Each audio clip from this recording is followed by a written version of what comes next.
got so much motherfucking design on right now.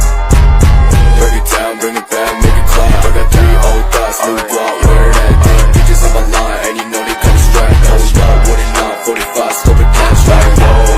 How you fucking with these hoes up? Bismillahirrahmanirrahim. Assalamualaikum warahmatullahi wabarakatuh. Pada video kali ini kita akan sama-sama membahas tentang pendidikan epistemologi. Namun sebelumnya, perkenalkan, saya Muhammad Mashhad Hadi dari program studi pendidikan guru sekolah dasar Universitas Hamzanwadi. Baik, langsung saja untuk menyingkat waktu. Epistemologi. Secara historis, istilah epistemologi ini pertama kali dikemukakan oleh James Frederick Ferrier untuk membedakan dua cabang filsafat, yakni epistemologi dan ontologi.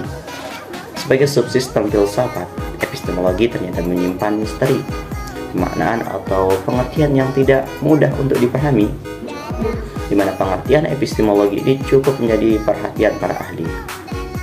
Tetapi mereka memiliki sudut pandang yang berbeda ketika mengungkapkannya, sehingga didapatkan pengertian yang berbeda-beda pula. Bukan saja pada redaksinya, melainkan juga pada substansi persoalannya. Epistemologi juga disebut dengan teori pengetahuan atau theory of knowledge. Secara etimologi atau secara bahasa, istilah epistemologi ini berasal dari kata Yunani, yakni epistem berarti pengetahuan dan logos berarti teori. Epistemologi dapat didefinisikan sebagai cabang filsafat yang mempelajari asal mula atau sumber, struktur, metode, dan sahnya atau validitasnya pengetahuan. Dalam epistemologi, pertanyaan pokoknya adalah apa yang dapat saya ketahui? Selanjutnya, pengetahuan. Pengetahuan adalah suatu istilah yang dipergunakan untuk menuturkan apabila seseorang mengenal tentang sesuatu hal yang terjadi. Pengetahuannya adalah selalu terdiri dari unsur yang mengetahui dan yang tidak diketahui, serta kesadaran mengenai hal yang ingin diketahuinya.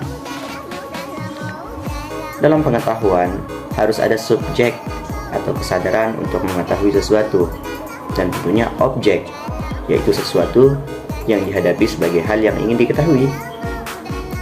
Pengetahuan merupakan hasil tahu manusia terhadap sesuatu atau segala perbuatan manusia untuk memahami suatu objek yang ingin dihadapinya. Oke, next. Selanjutnya, pendidikan.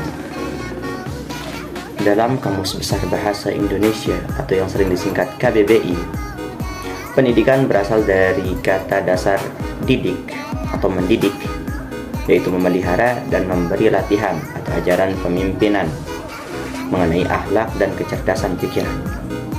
Sedangkan pendidikan mempunyai pengertian proses mengubah sikap dan tata laku seseorang atau kelompok orang dalam usaha mendewasakan manusia melalui upaya pengajaran dan latihan.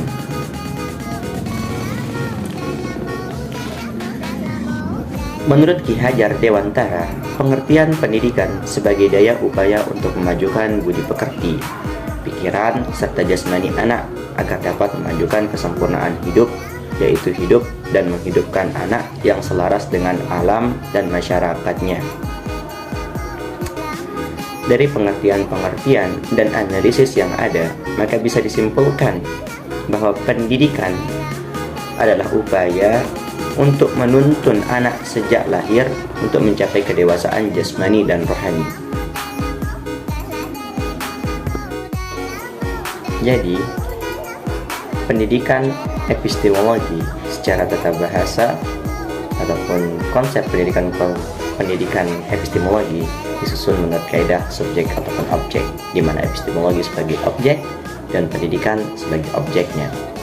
Konsep epistemologi pendidikan dapat diartikan sebagai suatu usaha mencari tahu tentang asal-usul, jangkauan wilayah, dan dan arah dari perkembangan ilmu pendidikan sebagai suatu objek penelitian serta ditelaah secara sistematis, koheren, dan konsisten dari awal sampai akhirnya. Epistemologi pendidikan adalah filsafat tentang sumber-sumber pendidikan dan seluk-beluk pendidikan. Secara epistemologi, landasan pendidikan mengacu pada fitrah sebagai dasar pengembangan dan inovasi pendidikan yang berkarakter, karena pendidikan yang berkarakter selalu bertolak dari aspek-aspek kemanusiaan. Epistemologi diperlukan dalam pendidikan antara lain dalam hubungannya dengan dasar kurikulum, yaitu menyangkut materi yang bagaimana serta bagaimana cara menyampaikan pengetahuan kepada anak didik di sekolah. Pertanyaan mengenai mengapa salah satu mata pelajaran dijadikan pelajaran wajib dan mengapa pelajaran yang lainnya dijadikan sebagai mata pelajaran pilihan. Ini juga merupakan penerapan epistemologi dalam dunia pendidikan. Sebagaimana beberapa contoh lain adalah menyangkut pertanyaan tentang metode mana yang paling tepat digunakan dalam proses pendidikan, di mana dengan sistem pendidikan yang mana kegiatan pendidikan dilaksanakan untuk mendapatkan nilai pendidikan yang benar. Oke. Mungkin cuman segitu videonya. Terima kasih yang sudah nonton ya. Assalamualaikum warahmatullahi wabarakatuh.